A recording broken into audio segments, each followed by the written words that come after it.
Good evening, all. This is the Central Florida Computer Society Linux Special Interest Group, December 8th, 2021. We've got several of our regulars in attendance tonight and kind of a sparse attendance, given that it's the holiday period and it's December. I'm sure there's people out doing other things, and there's other meetings going on tonight, which I'm going to talk about a little bit. I'm going to depart from the normal format tonight. As you can see, I have 4 key items. We're in the informal discussion phase, and then we're going to switch to our round robin discussions, questions, and I'm going to talk about resources and topics for upcoming Linux Sig meetings. Actually, I'm going to move that up because I'm going to talk about the survey I sent out. And then I have a few things which I can demonstrate as long as you have some perseverance to hang on with us. So at that, let me come back to my screen and stop sharing.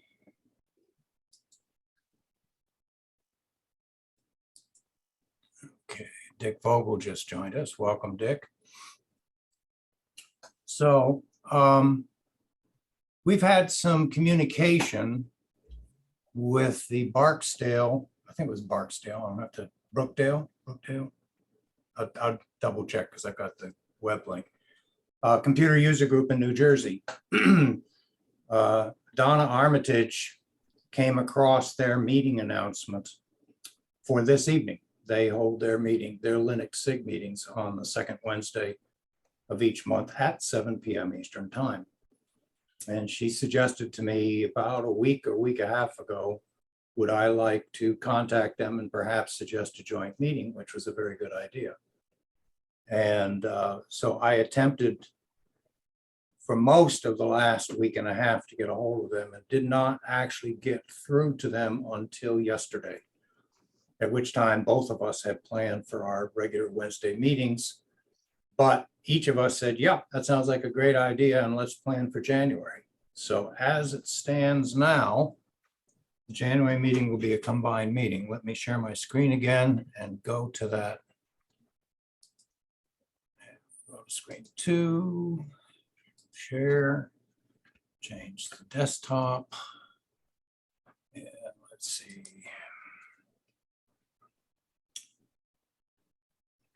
Escape key here somewhere. Okay, and then I'm going to bring this over onto my second desktop.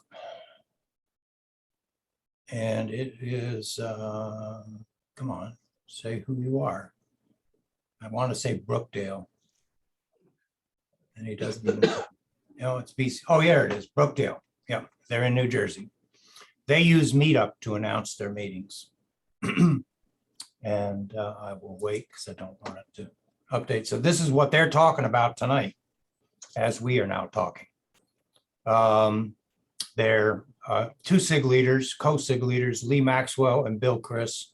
And according to their information, they have quite a background in Linux.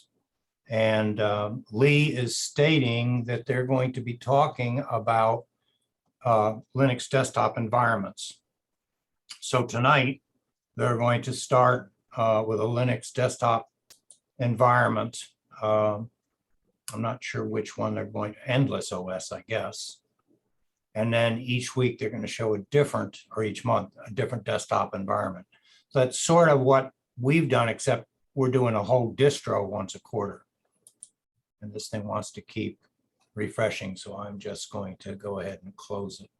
But that's the plan for January, looking ahead. And I'll have more information to send out to all of you folks when that comes up. Okay, so I sent a survey out. I'm going to refresh the screen just in case we got more than 6 respondents.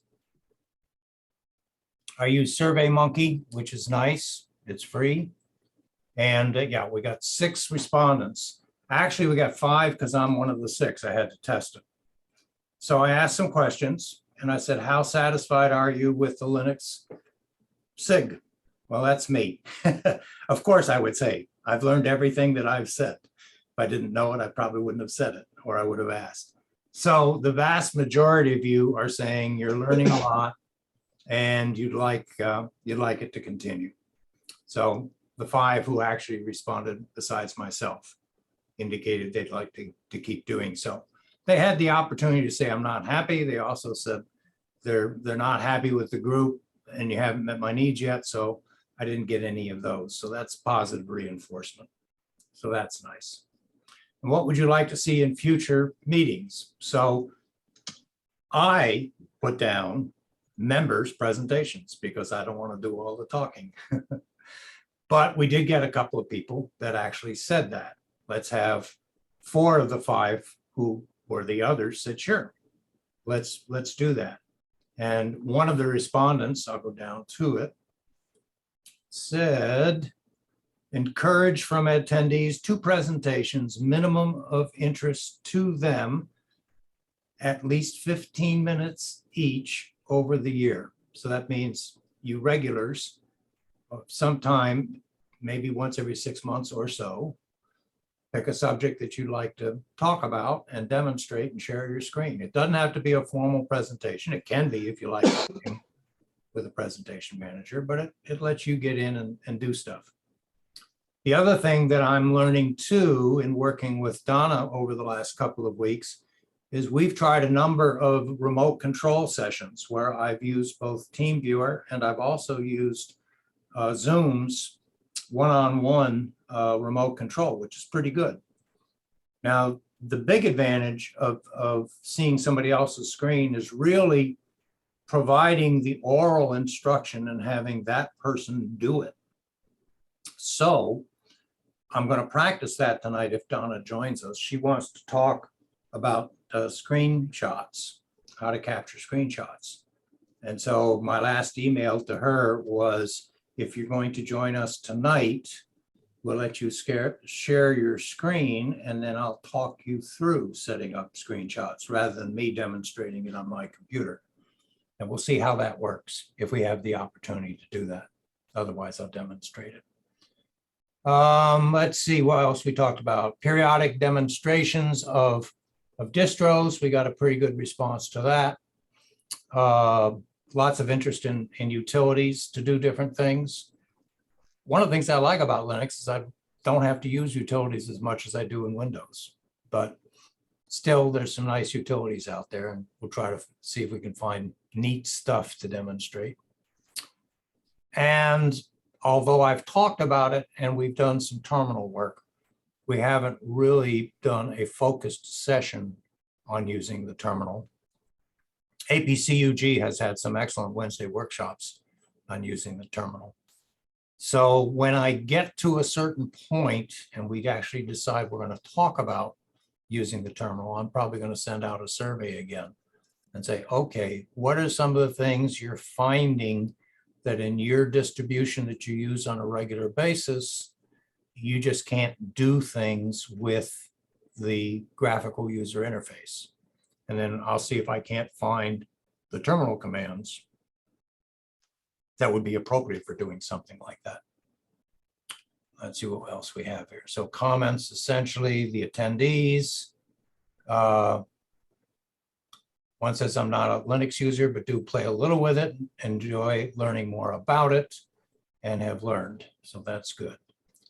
Mike, I'm yes, here. Donna. It's Donna, but Welcome. I don't have my, I can't, my Linux machine, for some reason, I'm having lots of trouble. I can't get the link to the seminar on it.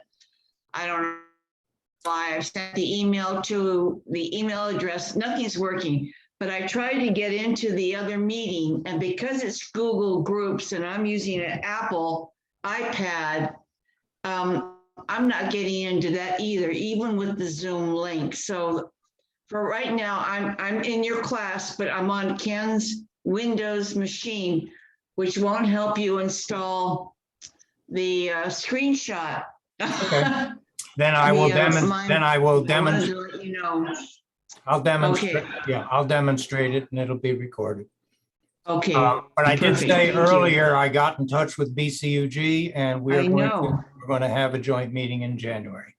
Okay, well, the problem is that Google Groups, if you don't have, I with the iPad, I can't get into a Google group, even when I have the Zoom link, it doesn't work. So I'm just sharing with you.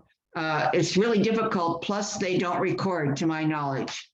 Okay. So you might want to host it.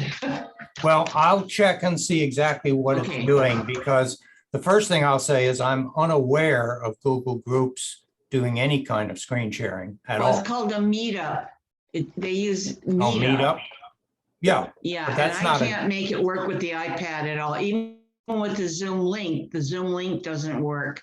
I tried logging in to Meetup and the meeting's in progress. Anyway, it's just a mess. So Yep.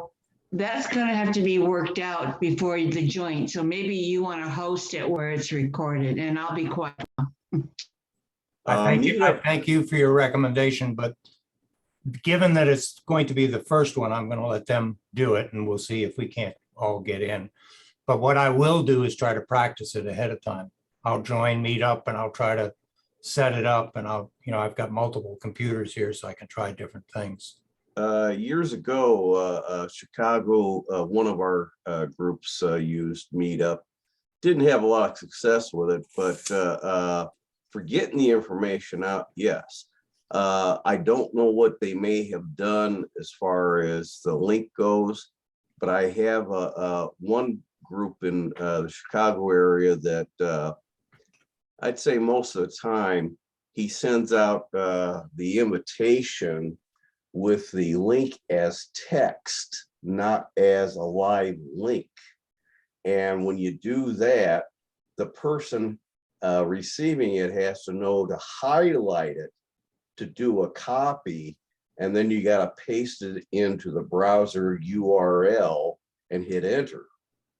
And I am not familiar with the iPad that much, but I'm pretty positive you'd have to do probably the same thing, is highlight the link, copy it, and then put it in the browser URL line, hit enter, or whatever you hit on an Apple pad, and go. I just closed it, so let me see. Tim, I did register and I got the Zoom link from that Meetup.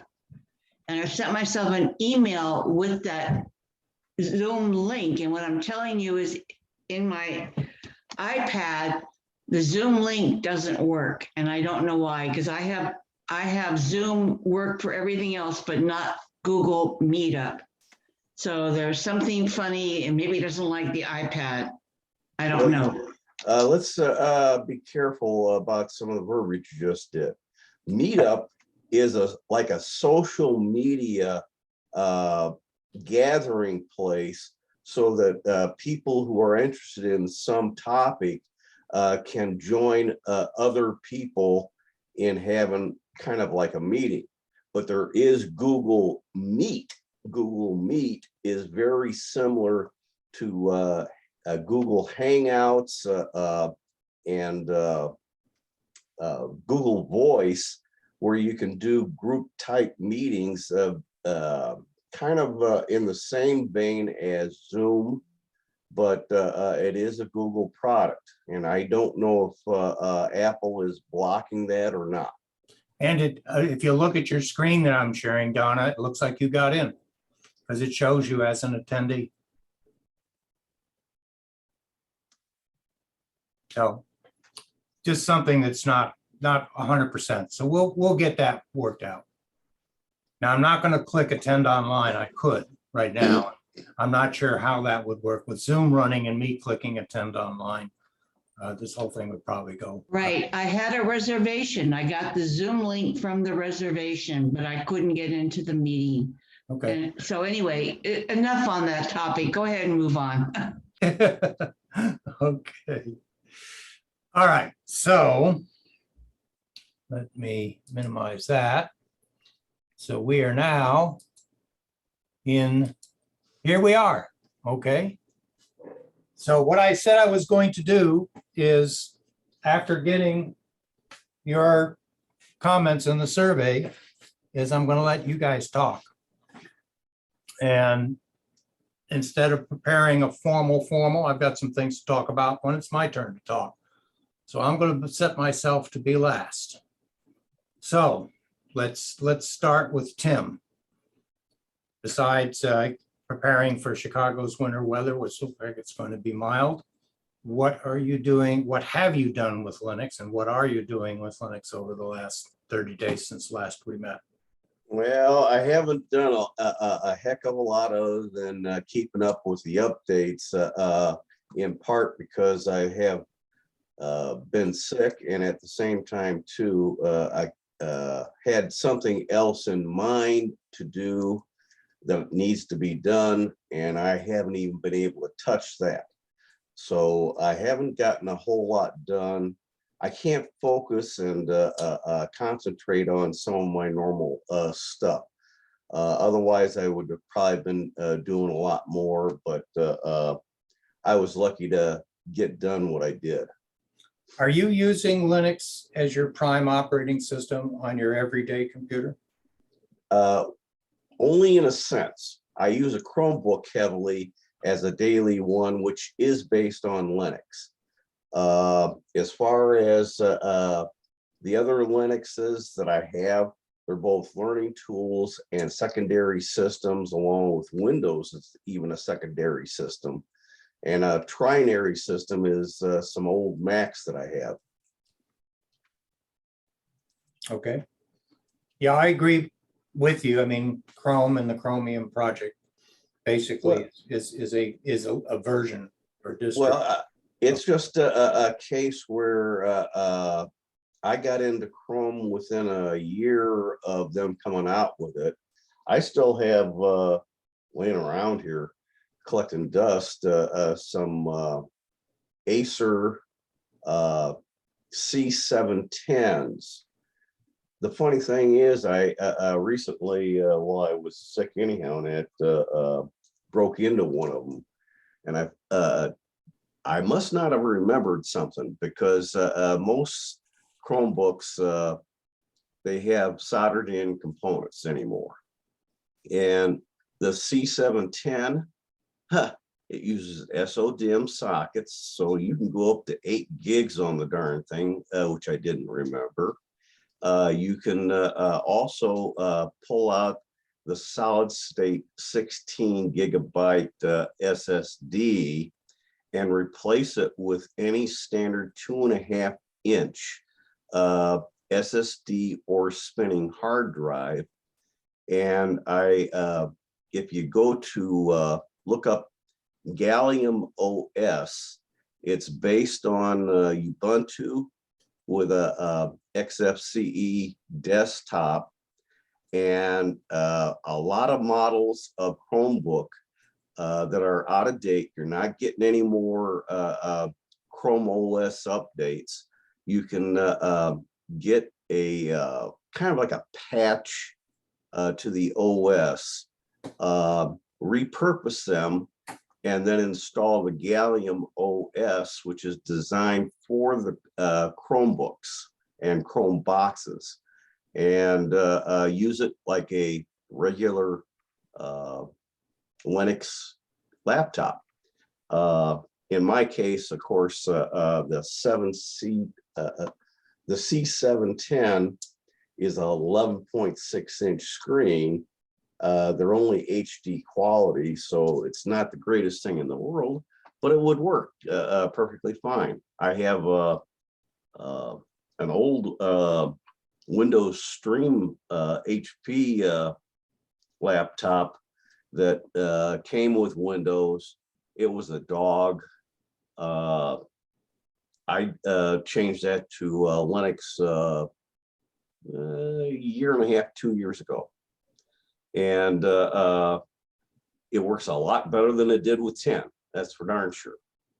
And most of this is because the processors, especially in Chromebooks, most of them are lightweight. Mine were all Intel based versus ARM chips. And the chips that were used the most were Celeron, which means you haven't got a lot of horsepower there. And I think in the 710, it's a Celeron 2-core, 1.1 gigabyte processor to begin with. So you're not getting much there. And you're better off with a Pentium based, a Core i3 or Core i5 if you can find them and afford them. That's most of what I've occasionally worked on in the last 30 days. Okay. Thank you, sir. Stu, have we got your microphone problem solved now? If you unmute yourself and let's see if you can tell. I think I'm working. You hear Yes, me? you are. Okay. What's up Hey, with you? Tim, I have an Acer C710 out in the garage that I have played with too. And yes, I did upgrade the memory on it. And I put in a solid state drive on it. And so and I changed the operating system from Chrome to Peppermint OS. Peppermint is like Gallium in the way it's not XFCE, it's something else, but it's close to the same thing. And it works very good. I had to upgrade the BIOS on it, but that was interesting because when you flash the BIOS, you never know what's going to happen. But it worked, and I'm happy with it. It makes, I haven't really found a good use for it, but it's still out there, and I know it still works. Every now and then I'll turn it on, and it still does updates, so I let it go. I use Linux as my main computer. I'm using Linux Mint, what is it, 20.2 or whatever it is, maybe 21.2. This is the latest one, and I've been on Mint back since about 10 or 11, and I like the system. It's very good. I even sent them some money a couple times, so it's a good system for me. I don't have Windows machines in my house, so I'm not tempted to use Windows, but I do use some Chromebooks. And what happened to me in the last couple of weeks is I have a little, it's right here, and I can let you see it. I've got one of these Chromebook, they call this a dual, and it's a nice system, but the keyboard comes apart on it, so you can just make a tablet out of it. Oh, and it's a very nice system. The only trouble is the screen is very small. It makes that one on the Acer C710 look like a big screen. This is small, and I have some eyesight problems and having trouble seeing it. So I wanted to get something I could see better and use it. I do a Chromebook Sig once a month over here.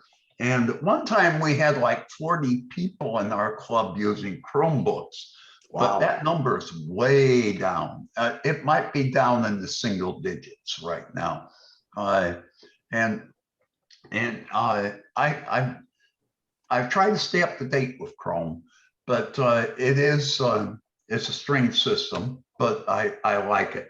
Now I bought a new computer, one I can see. And I wanted to just get something that was a workhorse, that had an 11-inch screen I could see, not that 9-inch screen of that little tablet thing. And so I found an 11-inch one, and I found this on eBay, and it said it had an all steel case. I said, well, that would be nice, because most of my laptops are all plastic based. You know, if they ever fill up the table, they probably wouldn't be many pieces left, or not enough pieces to make it work. So I said, well, that sounds like a good deal.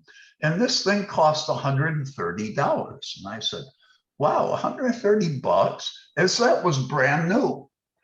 So I said, well, let me order one. I'll get it.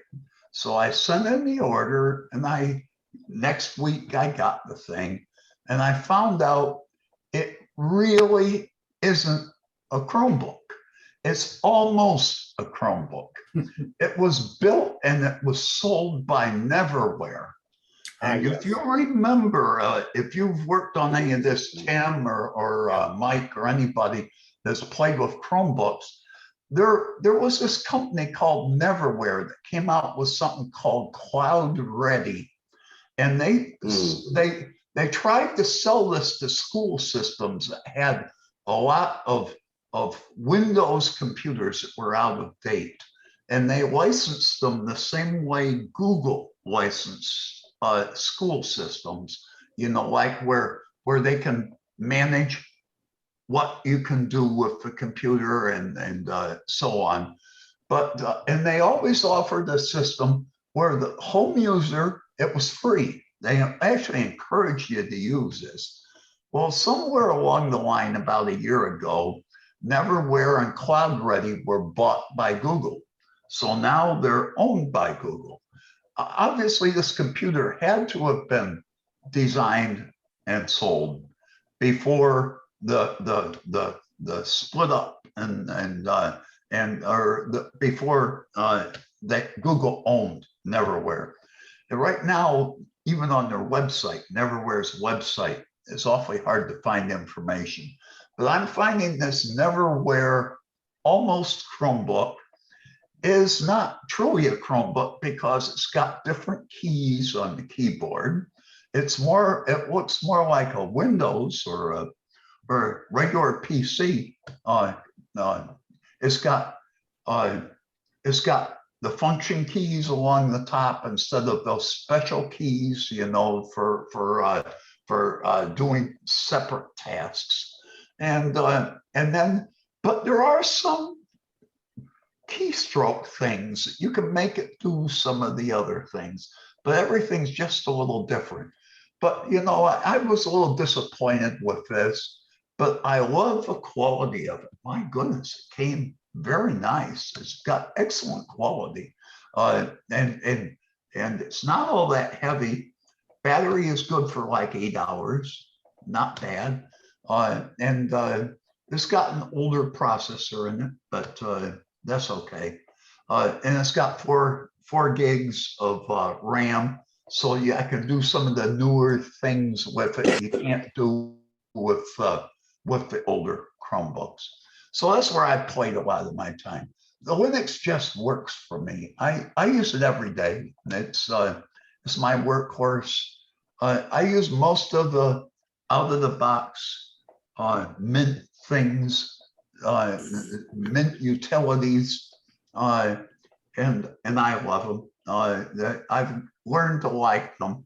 I put some in myself, but pretty much I'm on the Linux, and when I'm not in Linux, I'm on one of the Chromebooks. So that's about where I'm at. Let me ask you a question, Stu. Yes, sir. On that Neverware almost Chromebook, Right. are you able to boot from a USB, and could you run a live distro on that? Have you tried that? I have not tried it yet. I would think so. There's a heck of a lot of information online from Neverware. Unfortunately, they never cleaned up the site. And so there's like about 2 or 3 years of well, it looks to me like it's teeny users that got on, and all they did want to do was trash the system, and they were Mac users and things. Well, this Chromebook isn't as good as my Mac, and blah, blah, blah. And on any other forum, these things would be thrown out, but they exist on the Neverware site. And, It might be interesting just to see if you can boot any live distro. yeah, If the BIOS allowed it, you could image the Chromebook, image the Right. Neverware, Macrium or something similar, Right. and then overwrite what's there with it, with your Linux Mint distro and see Right. if it runs. And then Right. if you wanted to put it back, then just put the image back. Right. But Or if I could even, I was hoping, I searched Google a lot. I was hoping that somebody had got one of these Neverware computers. They're still being sold on eBay for 130 bucks if you're interested. But I would think that somewhere I should be able to boot. You would think Google would have come out with an operating system for Chrome that would have booted right on these computers, and you would think it would be to Google's advantage to make, since they own the company, to make these Neverware computers very usable, and bring them up to date. And it wouldn't seem like it should take them, they make special systems for like about 20 different manufacturers that make these things. I can tell you about one the class I was teaching a few years ago down at the club. I had a fellow who bought a new Chromebook and brought it in, and he said, "This is trash. I can't do anything on it." And I looked at it, and since I was doing the class, I said, "Look, just let it here with me." He was so disgusted, he just didn't even want to stay for the class. I said, "Let it with me. I'll take it home. I'll try to figure out what's wrong with it." So after the class, I took the Chromebook home, and I tried to figure out what was wrong. And every time I type into it, I get hieroglyphics. I couldn't figure out what it was doing. I couldn't log on as anybody. And then I found out I was able, eventually, I tried to log on as me as a user because I had Dave give me his username and his password for Google so I could get on as him. But then I tried to go in as myself. I added the user and I went right in. Everything worked perfect. And I said, what is this? And I found that he had gone in and played around with it some, and somehow he had switched the language to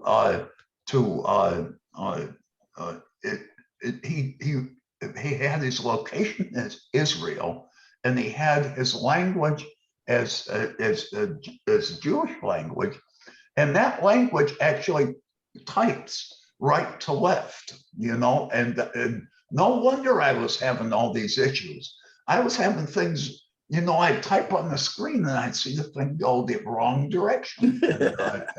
And as soon as I called him on the phone, I said, "You know what you did?" And I said, "Oh, I was fooling with that." And I said, "Well, you fooled one step too many." And Dave, he's since bought a couple. He's bought a couple of Chromebooks. He's got some apartments. He's a retired doctor. He's got some apartments around in the area that he rents out. And so in these apartments, he's putting a Chromebook in them so people can watch movies and things in there. And but he uses the Chromebooks for them all, but they're all old Acer Chromebooks.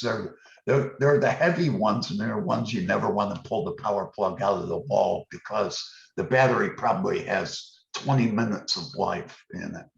If that.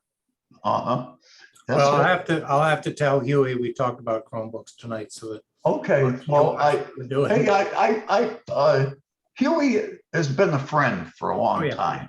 Absolutely. Huey, I know he lives down here in Bradenton, but when I did my first APCUG Saturday afternoon thing, Huey was my host. He was supposed to be the one that calmed me down and told me how to do things.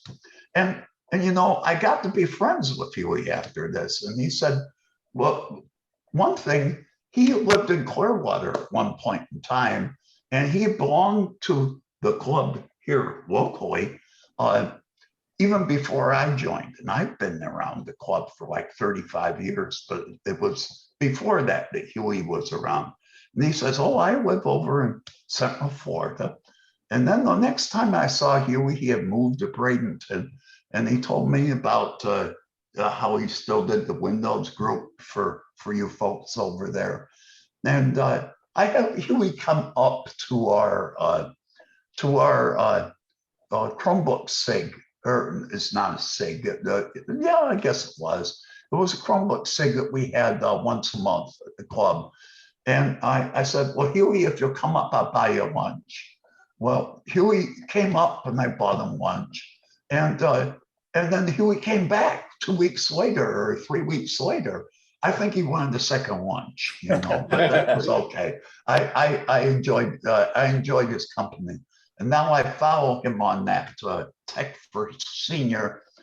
Huey's a very good teacher. And I've learned that he's very good, and not everybody is, but he is. Yep. Okay, Bud Gallagher, what have you been up to in the last month?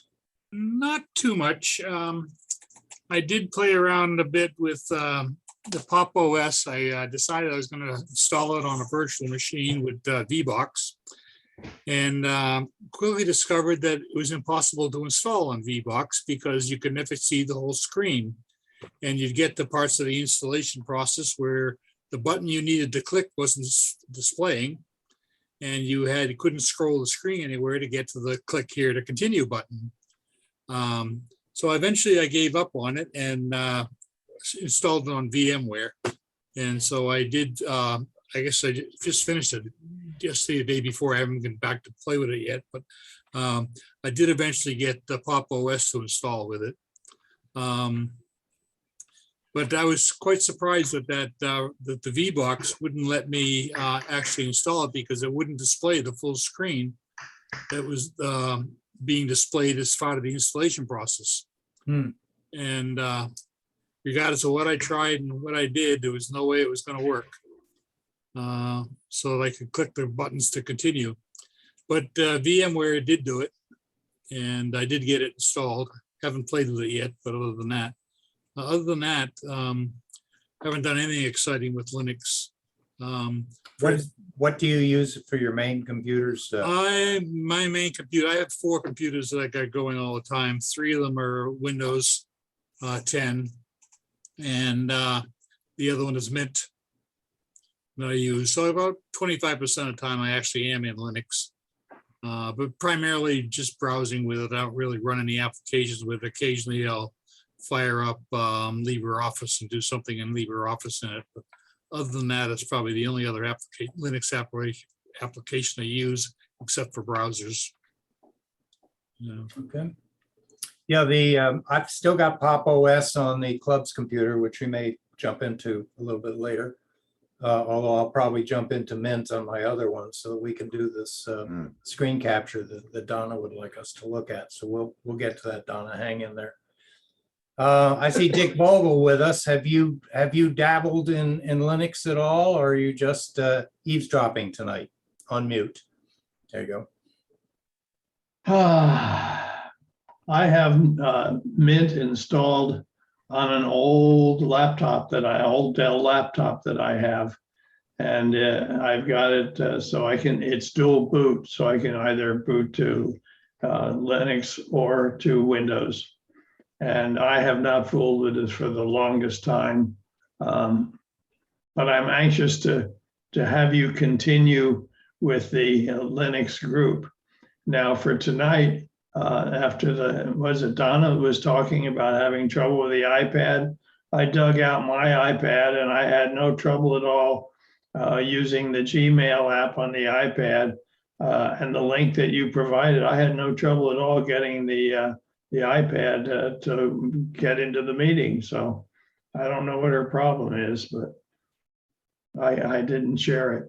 Anyway, what I've been spending my time on is there are 3 computers. Well, there are more than that. but there are three computers that are the primary computers in this house. And I've upgraded them all to Windows 11. So I've been very happy with the experience. I've had no trouble with it. So I'm learning that.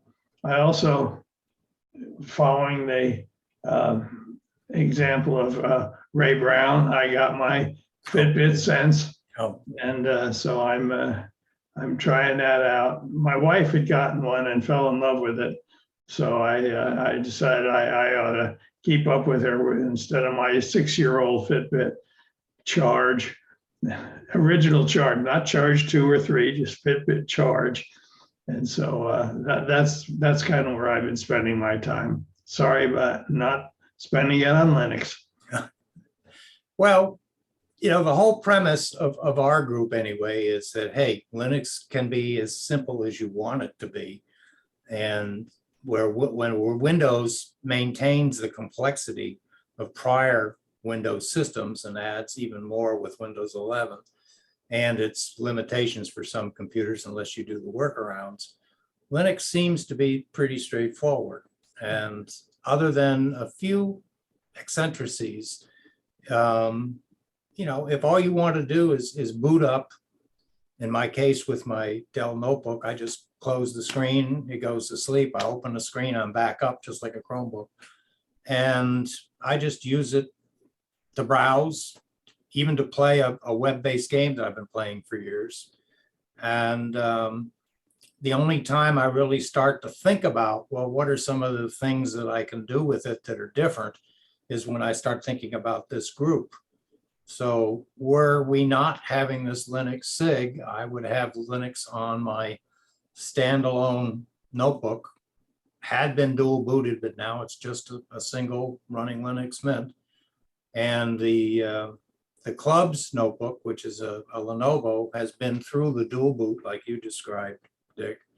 And I decided against that because I already experienced the interface manager called Grub locking up on me and having to be repaired, and then locking up on me again. And then finally I just said, okay, I'm done with that. I'll only have one operating system on the computer at a time, making image backups each time, so I can always go back to the other operating system if I wish. So we're on right now on the club's notebook, which I'm looking at off to my left.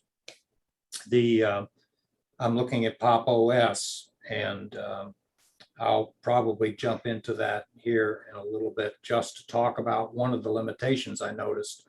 I'm a desktop icon guy, and I noticed that since Pop OS is based on Ubuntu with the Gnome desktop, but they do their own thing with it,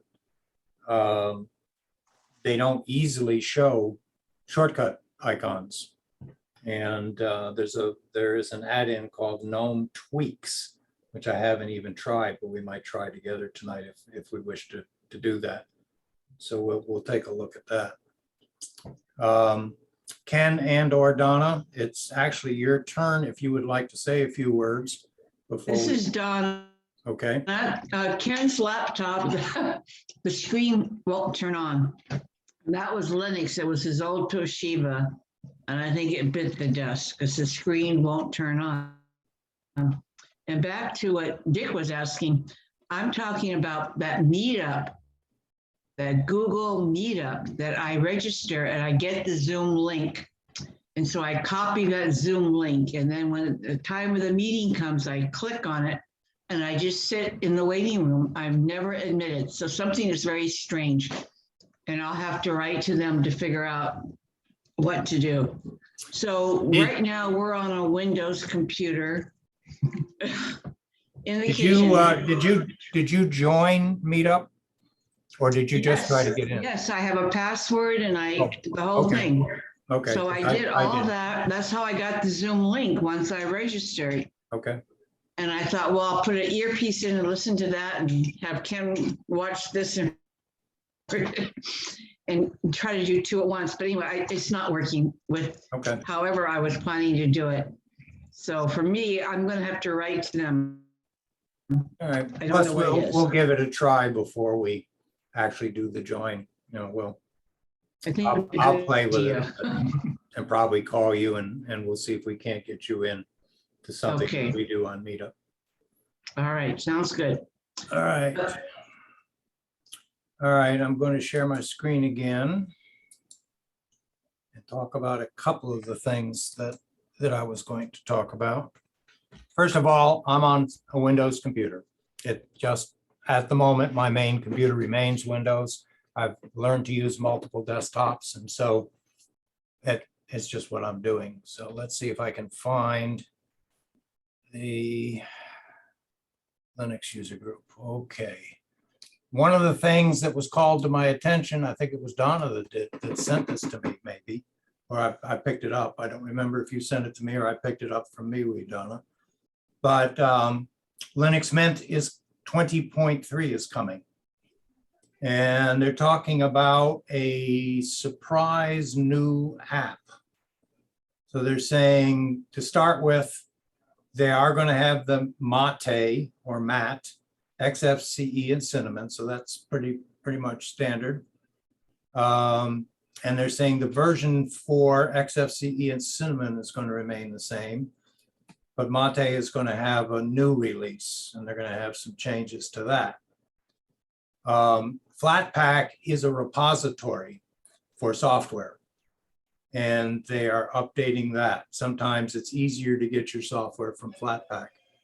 And since Mint 18, Flatpak has been supported in Mint. Previously, it wasn't.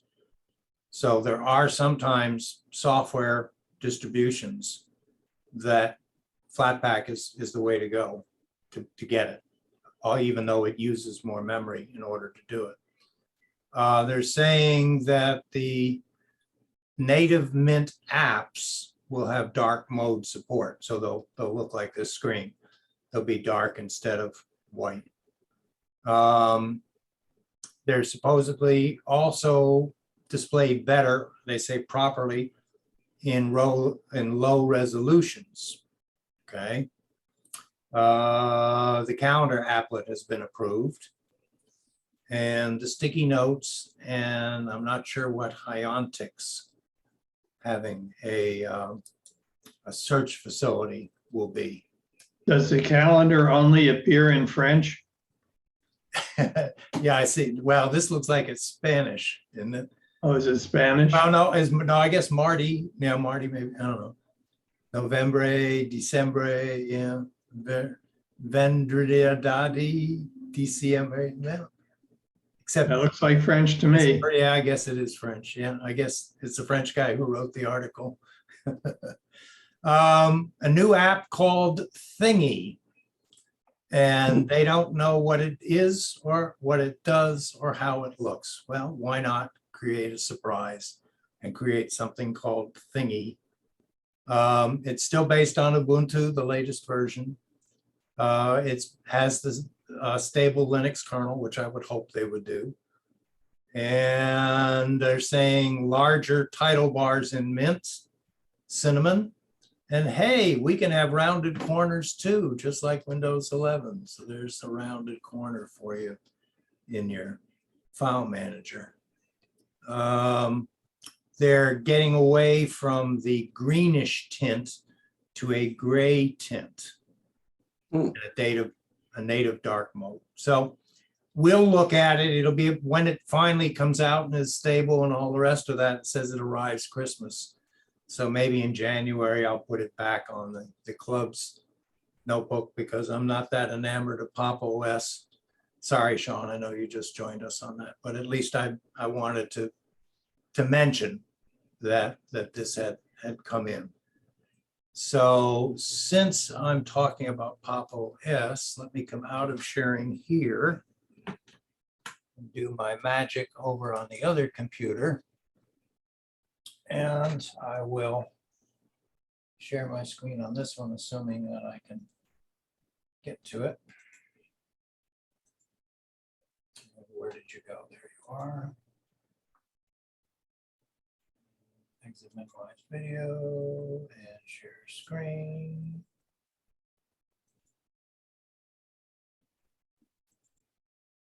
Okay, so we're in Pop OS, which we installed last month. And now we're in the web browser. So let me go back for a moment. Notice in Pop OS that I have, let's see if I can get rid of these things again. Get it up out of the way. Okay. So in Pop OS, I have a home icon, I have a trash icon. I do have an icon for my SD card. And that's all that's on the screen. And then they have an application menu, and that's fine. And if typically in Mint, if you wanted to have it on the desktop, you'd right click and you'd see one of these things. You could make it a favorite. It's in my favorites, which means it's down in the bottom panel. But you'd also say, put it on the desktop. That's not here. So I'm going to go back. Let's see if I escape out of this. Right. Okay. So according to this article, I Googled it. I said, how to, I Google, or I didn't Google, I DuckDuckGo'd. We're going to start calling it DDG. How to add desktop icons in Pop OS. So if you're going to play with Pop OS and you want to do that, now we're going to try some because I haven't done this. Okay, so they're saying you need to install Gnome tweaks. Once you've got it, you go to extensions, desktop icons, and click the icons you want displayed on your desktop. That sounds pretty straightforward. So they're saying go to the Pop Store, search for tweaks, and or sudo apt install Gnome tweaks. So I'm going to make it easy on myself and just go to the terminal.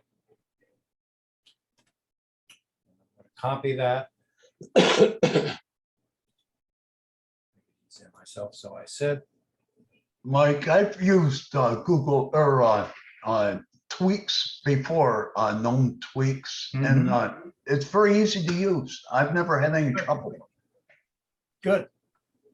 Well, I've never used it before, and I've used Gnome on Ubuntu and gone through quite a circuitous route by drilling down through folders until I found the folders that had the icons and then drag those icons to the desktop in order to get something on the desktop. So this looks like it's a good way to do it. We'll give it a shot anyway. Okay, so now that I've done all of this, now I got to get in here and minimize that. Okay, we'll go to the terminal, right click and paste. Let's see if it's going to do it.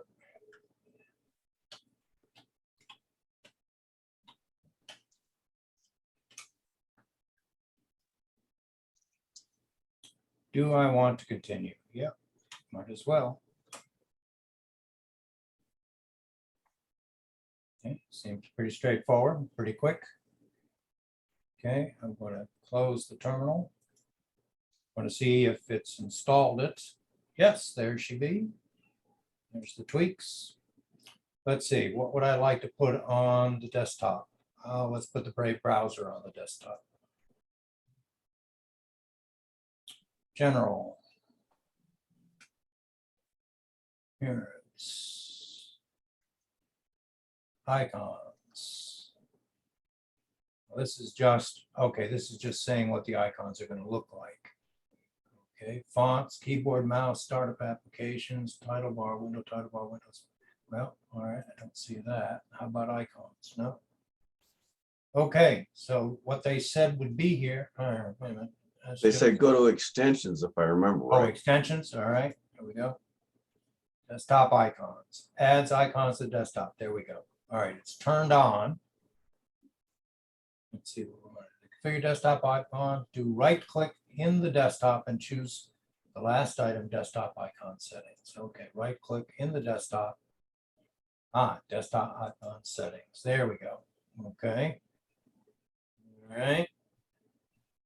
Network, new icons alignment. Show hidden files, contact menu, show image thumbnails. So, well, I can show the personal folder in the desktop, but it is there. There we go there. There's the trash icon. It is there. I suppose if I turn it off, yeah, it goes away, it comes back, so we know that's there. Okay, I can get external drives. I do have an SD card in here, but it's sitting up here. So if I, yeah, that goes away. All right, network drives in the desktop. I don't think I'm connected to anything, but let's see. Nope, hadn't. All right. New kind, new drives. Drop place during drag and drop. I like the drop place during drag and drop. Okay. Quick type for open files, show hidden files, show contact message. So it doesn't look like. Hey, Mike, Yeah, go ahead. if you go back to the launcher again and right click, did it add a contextual item for adding to the desktop? by chance? That's a good question. Let's take a look. Okay, we'll go to Launch Manager. I'll right click on Brave. How to add desktop icons is now, oh, that's the screen that's there. Okay, so that's not it.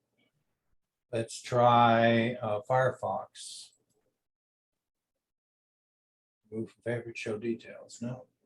So what they said this would do, it's got some settings, but it's not letting me put it. I can put it on favorites. You might have to reboot. Okay. I can do that and then rejoin. What's the goal of adding to the desktop? A guy like me that likes icons. That's all. Now, is it going to let me stop sharing? I had this problem once before where I'm not able to stop sharing in this notebook. Let's see if I hit escape. All right, now stop sharing. There we go. All right, I'll leave the conference with this computer. Now I'll join it again. And I'll need to put the numbers in.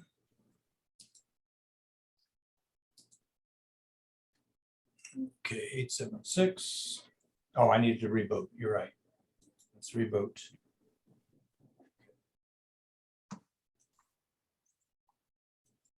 That's the other thing I was commenting last time is it took me a while to find that here's your log out and power off. So let's just restart. Okay, I'm restarting it. So we'll see what it does.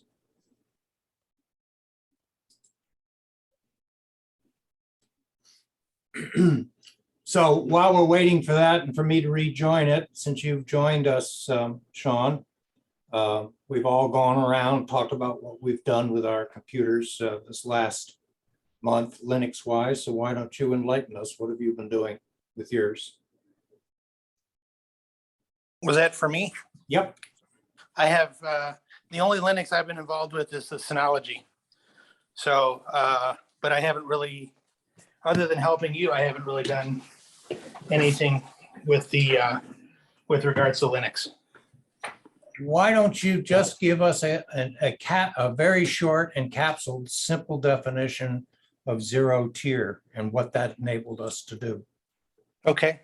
So what we did was, you had set up a zero tier account on their website, zerotier.com, created a free zero tier account. And as a result of that, I think if I remember correctly, it automatically creates the first network, or you have to click a button, create network, which you did. And then we downloaded the client for your Linux computer. Once we did that and we installed it, we took the zero tier special ID and asked your client to join the network. We did that on not only on your Linux computer, but also your Windows computer. And from there you go, after you've done that, and I think your son, Ben, wants to do that too. So anytime you want somebody to join your network, you have them download the software and you give them the network ID, and then they ask to join.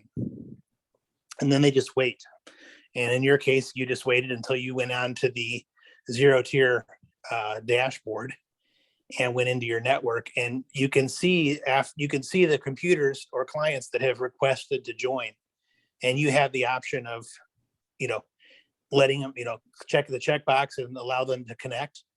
And once that's done, you have a private address. It's not a publicly routable address. It's a private address, as if kind of, and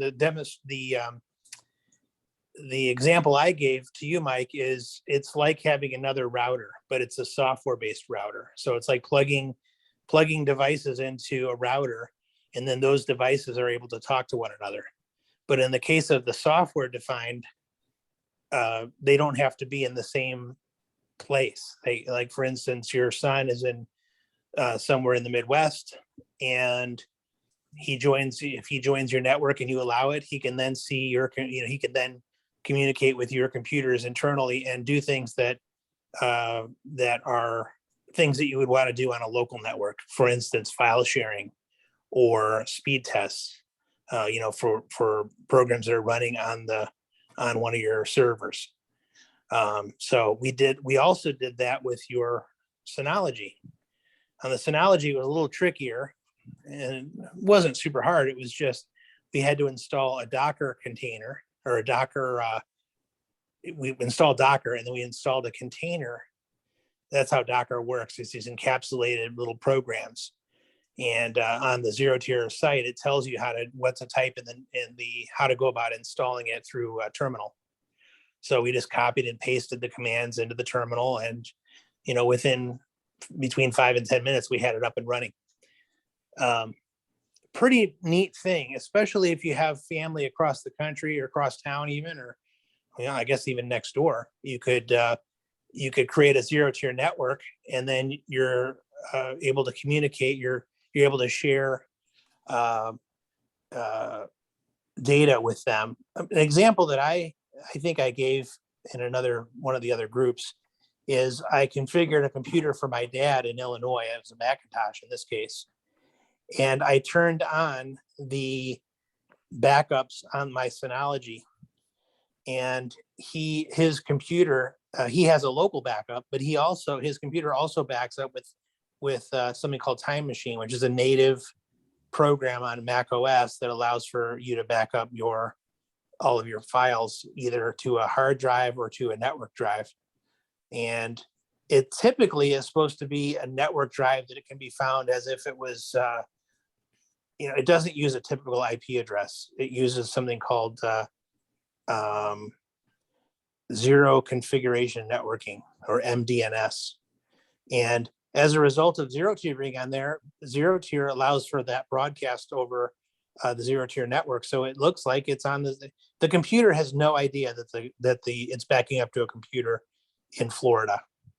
It just sees it as a computer, as a network drive that it is allowed to back up to. I plug in the credentials and hit save the credentials. So my dad doesn't have any idea. He's just not technically oriented, and he is able to, he knows that his stuff's being backed up. Not necessarily how, that's up to me, but it's certainly a very handy thing. And for free, you can have up to 50 computers connected to your private Zero Tier network for free. After 50, you start paying about $50 a month. So it's a really neat thing to just kind of play around with. In some cases, people use it for gaming, I believe. But if you're doing high graphics gaming, I don't think it's good. I don't know. I'm not a gamer. But yeah, so that's what we did. That was the extent of my Linux experience this month. The whole purpose of me doing this was, as you said, let my son have full access to my computer's data if I wish. But when I got the Synology file station, or the disk station, and put the file sharing capabilities on it, I can share throughout my home because it's network attached storage, and it's using the same network that everything else is hooked up to here in the house. And you could just open up your ports of your router and let somebody log in and let somebody access your files. But that's kind of dangerous to do, because then a hacker could try to bulk get in with passwords or use some kind of device to try to get into your system and break in. So the whole purpose of using Zero Tier as an intermediary is setting up an account on their site that is funneling things through another account and an application called Docker.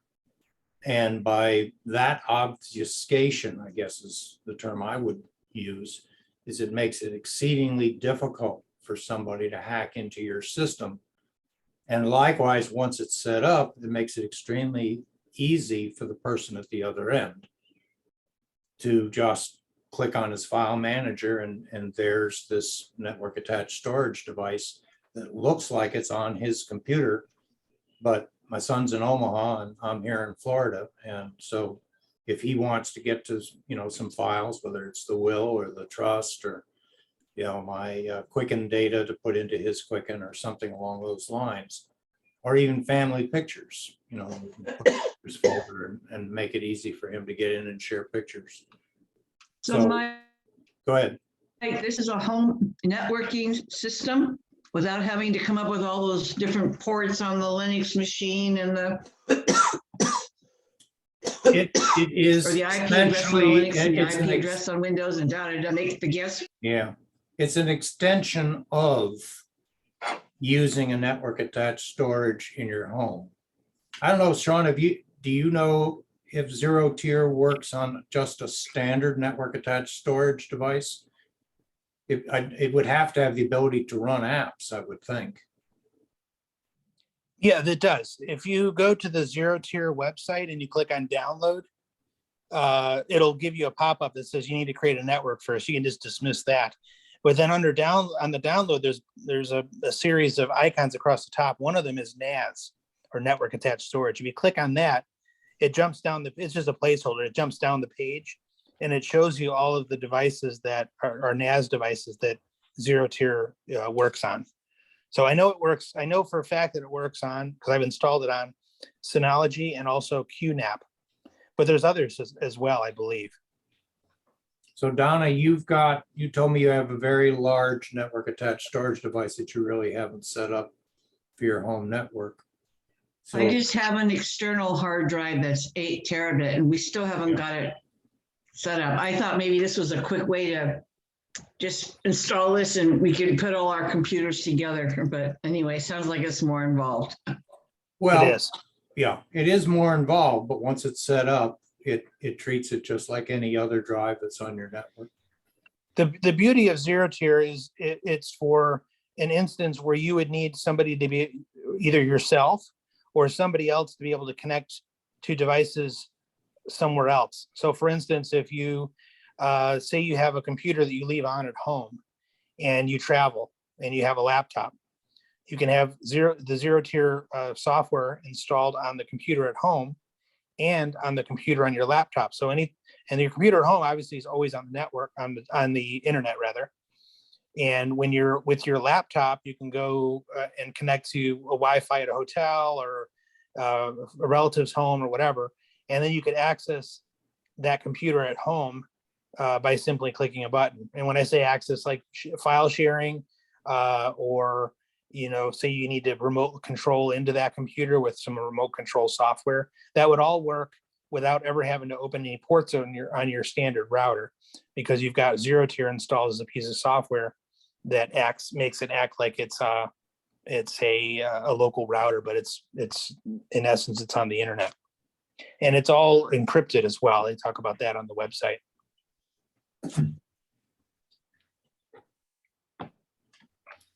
Is anyone else in the group tonight running network attached storage at home? I have a Synology in mine. Yeah, that's right. I remember, Bud, you said you had one. Anyone else using, either via Ethernet cable or Wi-Fi? Okay. I did notice that the technology has really improved on network attached storage devices. You can now have a network attached storage device, the size of this portable USB hard drive. All the circuitry is built in. You can either get one with an Ethernet cable or it's actually got a Wi-Fi chip in it. So to get something this small and it can have an SSD in it, probably an M2. And then it, just walk around the house and the thing's connected to your network. So Are they RAID compliant, Mike? the little ones, I don't think so. Okay. But I do sitting, let's see if it's still up on my shelf. Yeah, I'm looking at a 2-disc RAID compliant case. Very good. That I Okay. I used to have 1.5 terabyte mechanical drives in it. Back when Okay. 1.5 terabyte was a very large hard drive. Yeah. And I would run RAID 1 on it, and just it had an Ethernet cable, and I would just plug it into my router.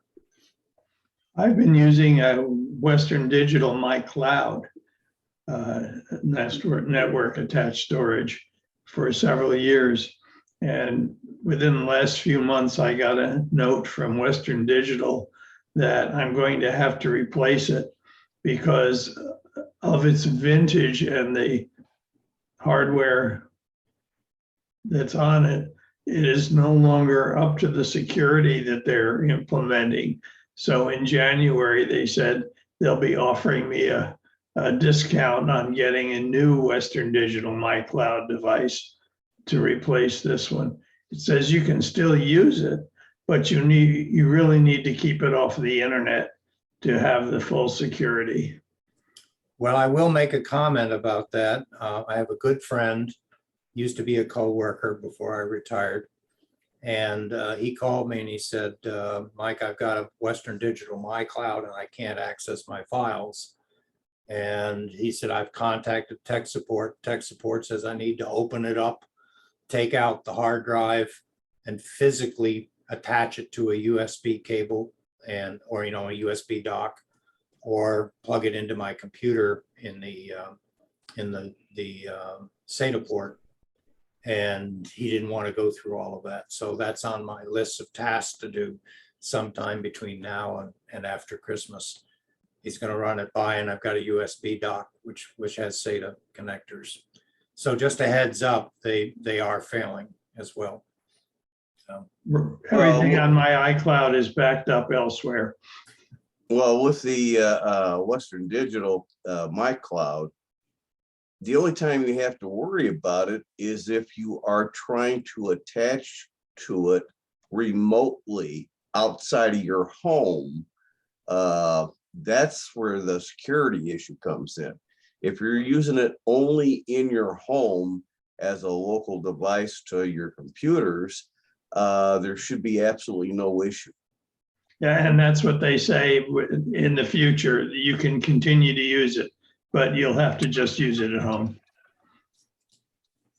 Well, open and it up, if you decide to do that, you better make sure that you've gone into the interface and disconnected from the Western Digital account. You know what I mean? So you have the way that it connects is through Western Digital, and you need to take that account information out of there so it's no longer phoning home and trying to have. You also should go into your router and turn off UPnP. That's also another good thing to do. They're not they can be related, but just make sure if you keep it that you disconnect that account from the device. or buy a $25 SATA case and take the hard drive out and put it in the SATA case. Yeah, better idea. Okay. So I promised I would show how to do a screen capture in Linux Mint. So I'm going to share my other computer. Did we get our icon on the desktop yet? Oh, I went through that process and nothing changed on the Pop OS. operating system. Even after you rebooted? Right. So apparently the person who posted that note on Reddit only knew a piece of it by saying, yeah, you can manage capabilities of your icons, but you can't get it to turn an icon on your desktop. You still got to go through, find the dot application file in the proper application folder, drag that to the desktop, and then right click on it and make it executable, which is what I have done with Gnome and Ubuntu way back when. So, okay, so let me go into this guy. Mike, I'm when not- you get to the screen capture or screenshot, Go ahead, Donna. Mike, are you going to show how to install this, this program? Well, first of all, I'm going to show what I have and then I'll find out how to install it. You know, because I've done lots and lots of installs. I think this is one that didn't come native because I liked it better. And so I went to this particular one. But let me share this desktop and then we'll see what we got here. Okay, so we're going to minimize this to get rid of the black screen. Get it up out of the way. Okay, and make sure my mouse pointer can get down here to the bottom. Okay, so what you're looking at is my Hewlett-Packard desktop with Mint Cinnamon. And I already do have a screen capture set up. So let me just open up my browser. Let's go to. Yes, Michael, my issue was I couldn't get that screen capture program to install. Okay, well, we'll take a look at that. I'm just going to demonstrate what it does first. Let's go to this master PDF editor site. Let's see if they've got a little, okay. So let's say I want to go ahead and screen capture this guy right here. So you'll notice sitting down in my, still call it the taskbar. So sitting down here in my taskbar is Clip It. And it's what the very first time you start it from your menu, it will auto start every time from then on. And all you have to do is just click on Clip It. Let's see. Oh, okay. So this is the famous last word. No, I want a screen capture. I'm sorry. My apologies. This is what I want to do over here. Okay, screenshot. Okay. So you don't need the Clip It that just gets copies of your clipboard. You want a screenshot, say I want a screenshot of this guy. So screenshot is in the menu system of Linux Mint, nothing that you have to install, it's there. So let's just find it. If I type screen, there's screenshot. And you can see that I added it to the panel and I added it to favorites. And therefore it's sitting down here now. So this was nothing that I installed. It was just there natively in Linux. Maybe that's why it wouldn't let me install. Well, it could be. So I'm going to click on screenshot. I have a couple of choices. If I want this whole screen, well, famous last words, let's try again. If I want this whole screen, I can grab the screen. And sometimes you want to do that because you want to point something out. And perhaps I wanted to point out this section about annotating PDF.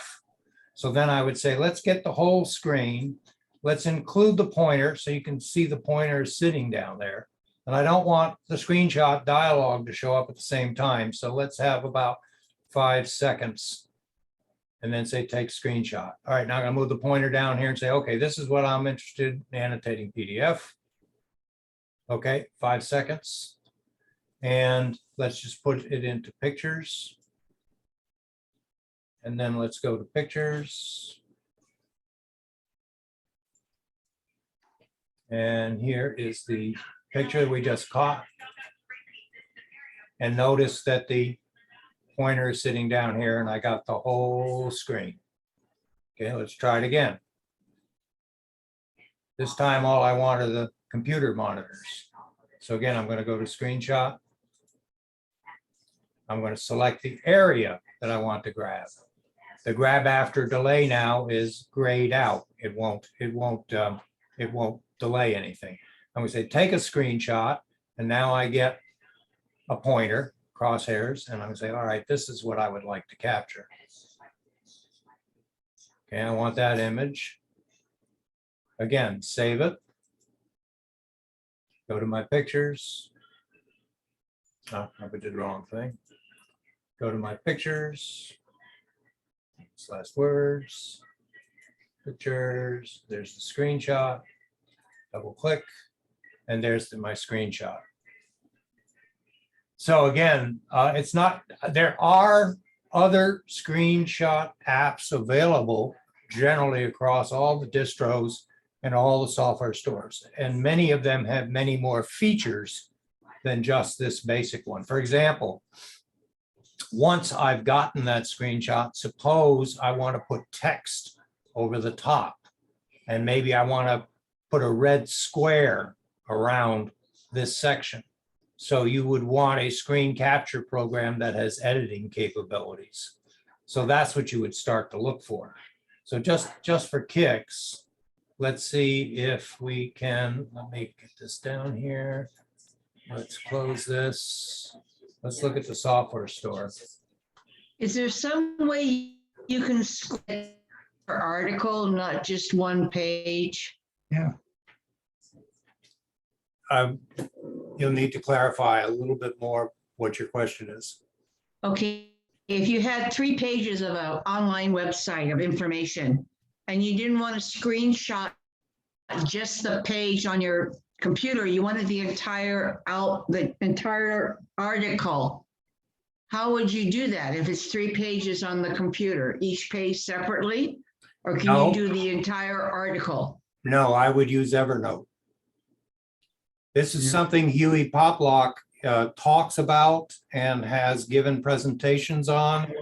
And if you go to huey.net and just in his search on Evernote, you're going to find articles and you're going to find videos.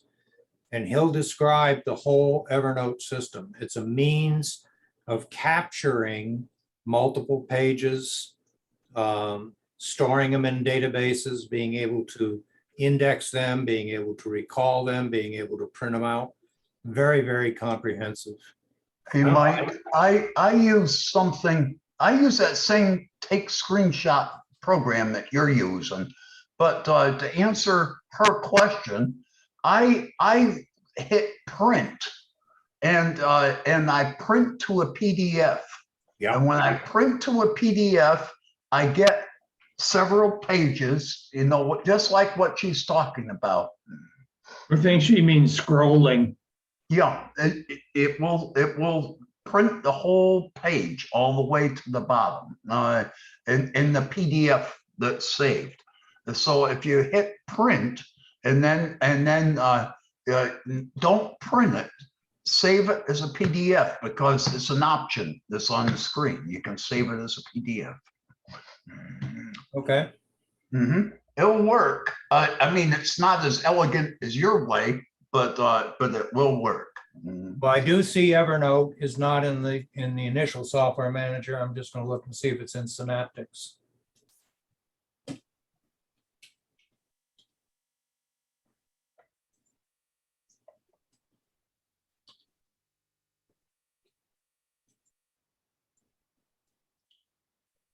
I might have to find it on the web and say Evernote for Linux. Okay, so we're going to search.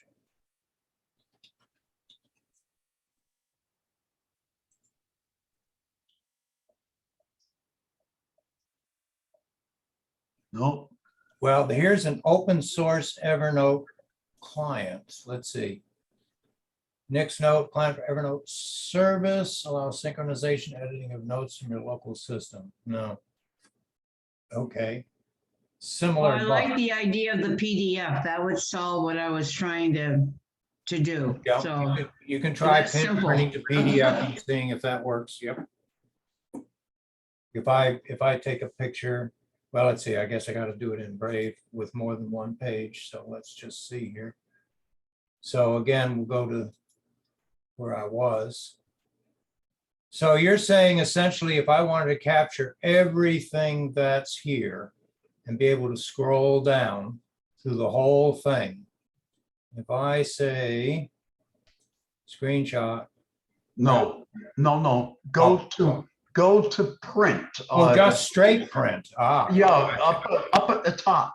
Yep. Go to print in the browser. Yep. Okay, I'll just hit Control P. Easiest way to do it. Okay. Okay. And And you can see change. I already have It saved the PDF. says the PDF, so Yep. save that and prove it. You really do get all three. Okay, pages. and you can notice that it's already saying this is page 1 of 4. Right. Okay. You can actually see the pages. Yep, so I'm going to say save. Mhm. I'll put it in documents. And we'll say save. Okay, and then I'll go to documents. And there it is, okay. Okay, and so this is, yep, there you go. You got 4 pages. Yep, and they're scrollable. Right. That's a perfect solution. That's what I was after. Oh, okay, thank you. And it's recorded. In case there's, in case I went too fast for you. Okay. So I learned something, and we all learn things from this. All right, while I'm here, I'm just trying to remember if I had anything else that I wanted to screen share. So let me just quickly on the other computer, go back and look at my resources. Okay, so pretty much everything. Clean utility, Mike, maybe for Well, the cleanup utility is Time. bleach bit, which we've gone over. And I know Tim has gone over it as well.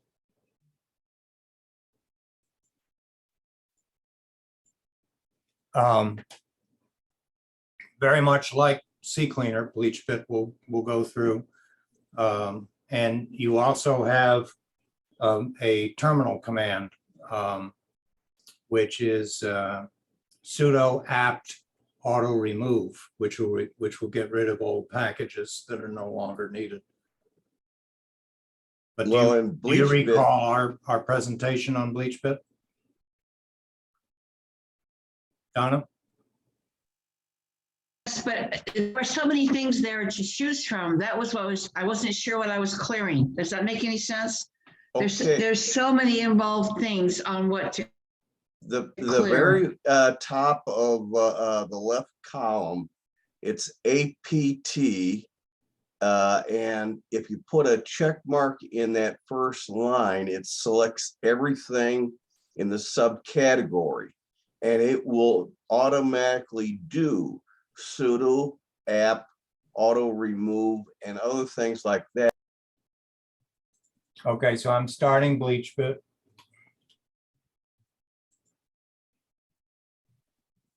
Okay, here's the column that Tim was talking about. Okay, so if I'm in the terminal and I type sudo apt auto clean or sudo apt auto remove or sudo apt clean or sudo apt package lists, then it would in fact, BleachBit is now going to execute those commands for me as a shell. And it's telling you what each one will do. Okay, so auto clean gets rid of obsolete files, auto remove gets rid of obsolete files, clean gets rid of the cache, and package lists are cache that come in like from the store. So I don't normally go through a deep scan and go through a lot of these other things. Occasionally I might click a broken desktop file just to make sure I don't have any. This is where if you are a bit paranoid and you perhaps followed the 2016 election, they were talking about clearing BleachBit free space on drives. So this uses DoD security protocols to write ones and zeros to the disk space that's remaining after you've deleted files, so that theoretically the 3-letter agencies cannot access your disk. Whether they can or not is another question. But I've had no need to do this. Now, if you are preparing a drive to give to somebody and you want it to be perfectly clear of everything except perhaps the operating system itself, then you could uninstall your current operating system, reinstall just a basic operating system, go in, put bleach bit on it and tell it to free up, clear all the free disk space and feel fairly secure giving that computer to somebody else, that all the data you used to have on this computer no longer resides on there and isn't going to be recoverable.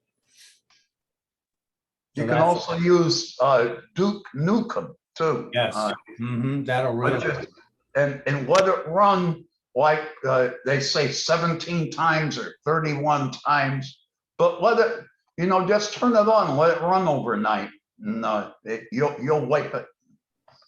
on Windows, CCleaner does have a similar routine. So you're probably used to using CCleaner, and in the settings, you'll see some boxes that you can check and tell it to thoroughly clean the free space.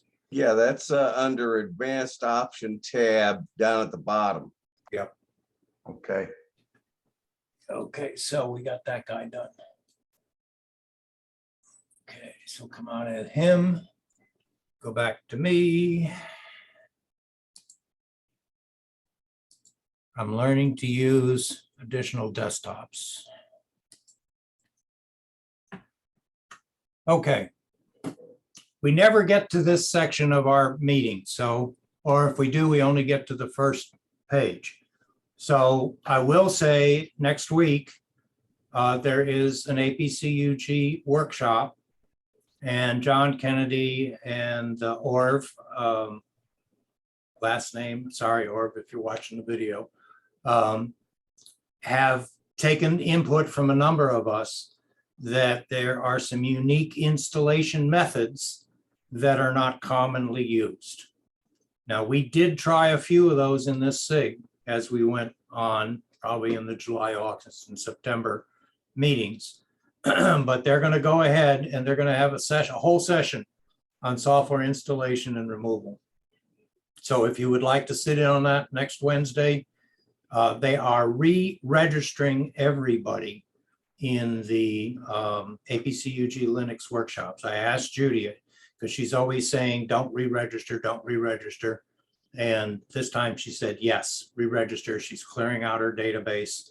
And this is going to be for the foreseeable future, I guess at least 6 months of Linux workshops, December, January, March, April, May, something like that. So once you've registered for this, you should be registered for all of the Linux workshops until she sends out another one. Okay, command line. And I've talked about this a number of times. I did find a very good video. Let's see if I can at least get it to pop up from here. See if it's going to, or if I'm just going to have to copy it. I think I'm going to have to copy it. Okay. Well, okay, I'm not going to have to go do it this way then.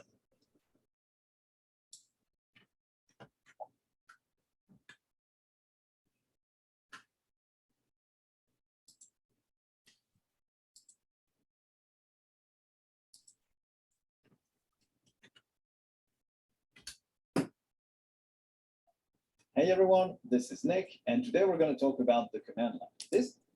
I did not specifically click on turn on the sound. I'm not going to play this all the way through. You can see it's a fairly short introduction, but it's a good overall video that I've watched. So he has a channel called the Linux Experiment. You can also subscribe to his channel and get some interesting videos, but he has a nice overview of the command prompt. Let's go back. Okay, eBuzz Central.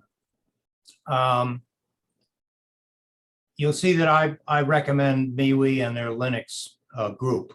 So eBuzz Central is one of the major users of the MeWe Linux channel, and he has his own YouTube channel, and he will do 2 or 3 distros a month, sometimes a couple of distros a week. And I've found his distros, his reviews, they're short, they're to the point, We'll come back again. We will.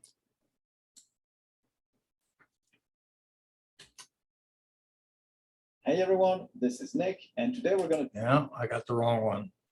Hang on.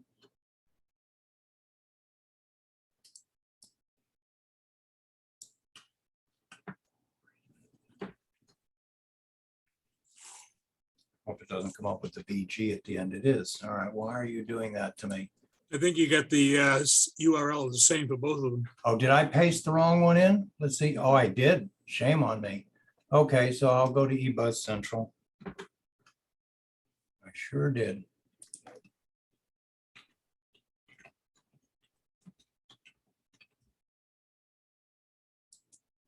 I'll have to correct that. Okay, so you can see from his channel that he's got reviews of, if you can think of a distribution, he just about has covered it. Here's Manjaro KDE, something called Heftor I've never heard of, but it's an Arch distro. A group, he did do a Pop OS overview as a beginner friendly, which it is. It's kind of beginner friendly. One I've never heard of before, Makalulu. Makalulu, yeah. Makalulu. I've played with that a little. Okay, and it says it's 8 distros in one, and I did watch this video some time ago, and from within the distro, you just click on a button and you've got a different desktop. It's interesting. What did you think of it, Tim? It's not a bad distro. It's different. That's the whole thing. I look at a lot of these myriad of distros as a lot of people look at art, whether it's painting, marble art, whatever the case may be. Art is art, and these are all people expressing how they like what they created, and if you like it, so be it. This particular review is a review of another series that they've done, what they call a Linux Daily Driver Challenge, in which there's 3 of them, if I remember correctly, and they have an hour to do anywhere between 6 and 10 specific tasks in a specific time frame that people commonly do on Windows in Linux. And there's 2 or 3 guys participating in this and then trying them on different types of Linux. So if this, and then this is eBuzz Central's review of their review. So it's and reaction. So it's kind of humorous, but if you start watching these series just to see what people are doing in Linux, it's an interesting series. And as you can see, I mean, this goes on and on and on. So we've got nothing better to do than watch YouTube videos and see what's going on. They're here on his channel on eBuzz Central, and I will correct that link. Okay, so let's get rid of that one. Let's see what the next one is. Okay, so for Full Circle Magazine is primarily for all Linux distros, and they come out with a monthly magazine. I'm pretty sure this is the latest one.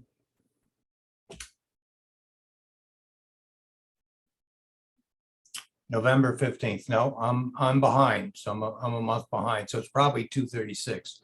Just out of curiosity, let's see if 236 is up. Okay, no, so he's doing it weekly. Okay.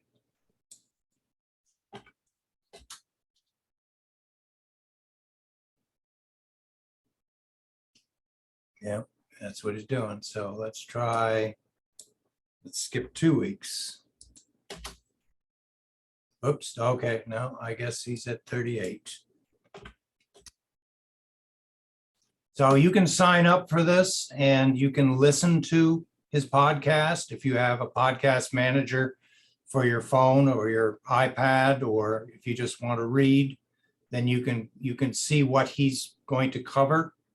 And this particular one, he's talking about packet filters, which don't really appeal to me at the moment, but let's see.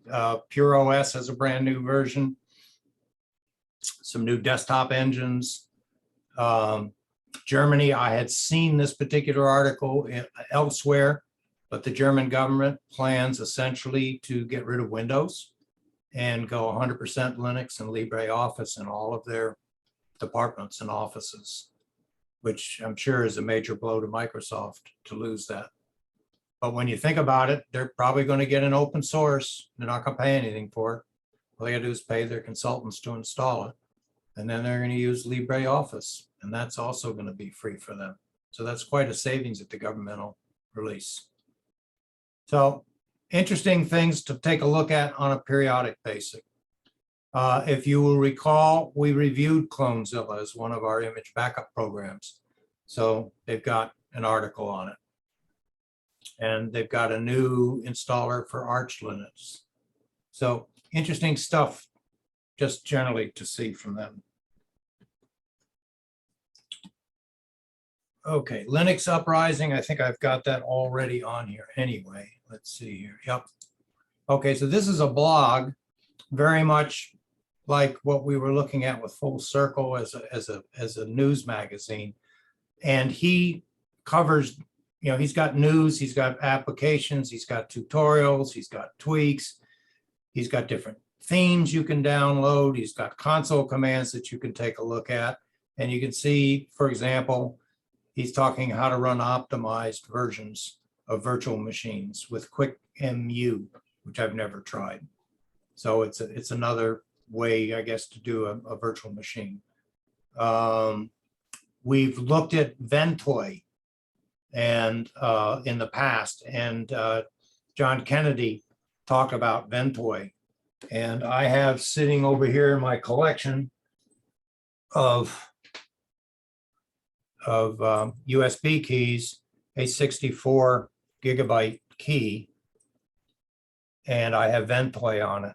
And I have just put the web UI plugin configurator on this key. And then I also have a link for it in my browser. And I can plug the key in, open up the interface, and it's going to show me. Let's see if they actually show this. They show a little bit about it, but you get a whole bunch of functions that you can go through. You can sort, you can organize, you can add, you can delete, and you don't have to go in and edit any configuration files. This takes care of everything for you with the Ventoy configurator.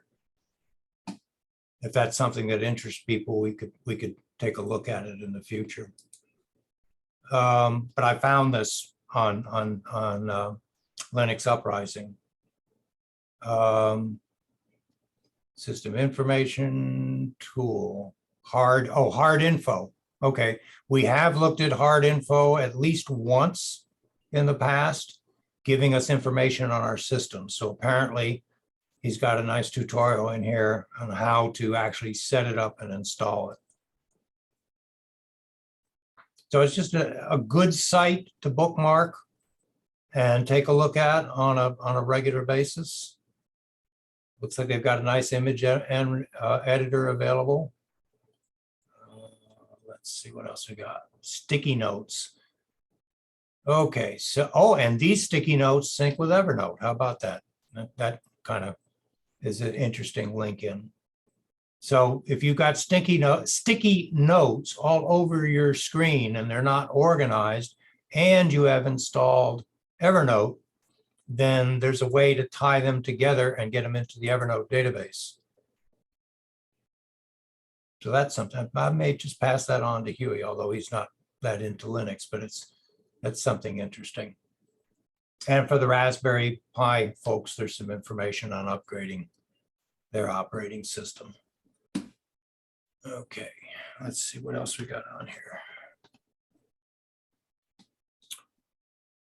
I have continued to recommend MeWe as a social media group.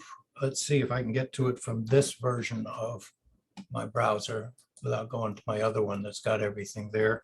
I might have to sign in again.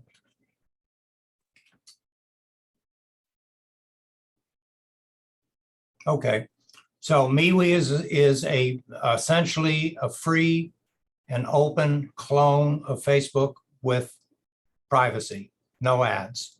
And then you can buy in and get additional features, but it's essentially free for the vast majority of people that come in. This is their Linux group, very much like a Facebook group. And every day there is something new. So here I was talking about eBuzz Central. So you can see here's his post of the Manjaro Deepin, which one of the first things we saw, we went to YouTube. This is where I first found him. Here's an open source media player that they're reviewing, and they give you the link to it. And some people will talk about, you know, can actually post their comments. They're saying, is this an internet radio broadcast program? And somebody else is saying, try Spark Gap Radio as an internet radio. Blender, 3D creation software, Blender. Anybody used Blender in the past? So an application, I'm not into 3D graphics, but if you are an artist or you're a computer artist or a gamer or whatever, that looks like something that's interesting. So there's all kinds of interesting things that post here literally on a daily basis. And I'll find, and you can see there's there is eBuzz Central's previous. I don't know how he finds time to do anything other than what he's doing, unless he's retired and this is just his sideline. And if you can read Cyrillic, I guess, or is that Greek? I'm not quite sure what that's his name, but I'm not sure what language. Kind of looks like Russian. Is that Russian? Could be. But at least he posted in English. And apparently Gnome is coming out with a new text editor. So for those that like Gnome, and it's under It's FOSS News. Now, It's FOSS News itself is another resource worth looking at, which I didn't put in there. So if I go to this article from MeWe, and now I go to It's FOSS News, I can see the article that he's talking about, but I can also, you know, go home and see all the different things that they've got. The latest information, the latest posts, the latest news. And it looks like Zorin, which we've taken a look at Zorin Core, and they've come out with a light edition. And it's fairly recent post. And again, there's so much information that's just impossible to cover it all, but at least there's lots and lots and lots of resources out there. Okay, I think. All right, I will just quickly, I'm not even sure if this is going to log in correctly because I use Discord as a gaming server, but I will at least show it to you.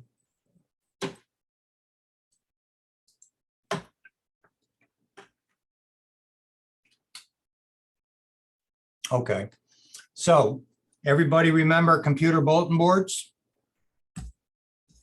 You had a modem, attached it to your telephone, Oh, dial yeah. it up, Yep, you know, whatever connection. back in the good old days. That's the good old days. Well, the good old days are back, but they're modernized. Okay, so what we have, they call them servers. So let's just take a quick look. This one doesn't seem, I guess it's just 300. Oh, there's 381 current posts. Okay, so why am I not seeing what's there? Close. Oh, they want me to join it. All right, I'll join the server. Let's see if they're going to let me in.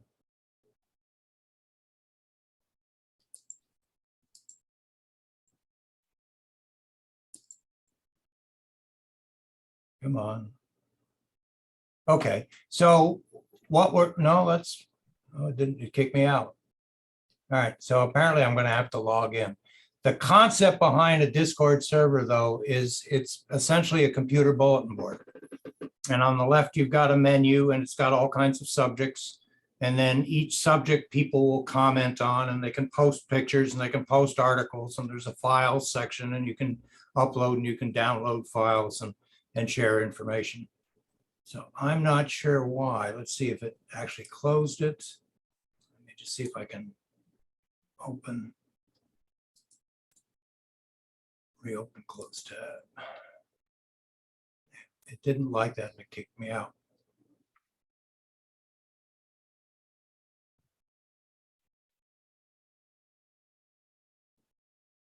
Okay, I'm gonna have to, next time, if I have a chance next time,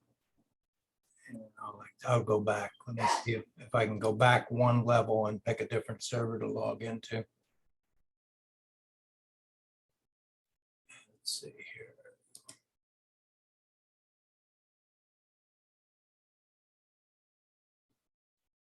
Oh, it looks like it's a premium account, so you actually have to pay for that one. All right, I thought they were open. All right, let's say you had Kali Linux. Let's see if this one is going to let me. It's premium too. Yeah. Let's see if I say join, let's see if they're gonna add me to them. Oh, okay, I did get in. Okay, you'll close in 3 seconds. 1. They want me to check my client. Okay, I do have a client on this computer. Essentially, it'll run better if you have the Discord client installed. And there is a Linux client, there's a Windows client. And I'm not sure why that is. Let's see if I have my Central Florida Computer Society on here. Links, browsing, gaming, and managed servers. See if it's going to show me the servers I've got.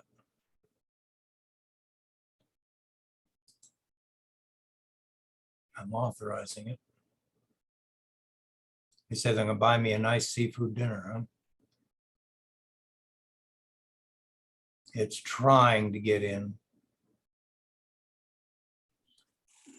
There are millions of folks that do use Discord. A lot of them originally come to Discord because they have a game they like to play, and then they are with other gamers and they can share information. Okay, so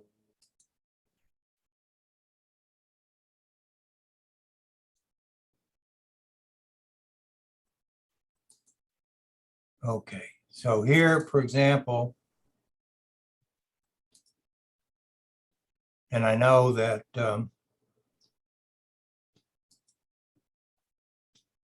we've got, hang on a second. Okay, so what we did is we set this up very much like the Central Florida Computer Society bulletin board system used to be. And these are people that have dropped in. Even Bob G dropped in, surprised me. Places for comments, and then a place to, in our computer society, we would have the Ask It basket, and you would, post things. Dick Vogel and I kind of wound up being the majority of the users here. Then we would post things about computers and modern tech. And like, for example, an article on the best password managers that were last year. And I talked about some of the new Rokus that were in here. We got a section on Chromebooks, section on Windows, section on Android. And we did not have a Linux Sig at this time when we were first looking at this. And the biggest problem is getting people to sign on and use this on a regular basis. At one time, I thought I would set that up for our Linux Sig, but it was easier just to use the Google group structure that we use for our other SIGs. So this still sits here. It hasn't been updated in a long time. But if you go ahead and get on one of the Linux groups, then you would find similar kinds of things.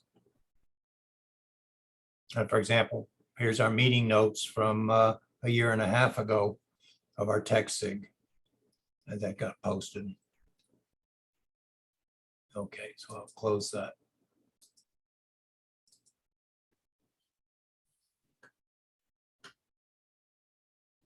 Okay. So comments before we break it off. Let me cancel my screen.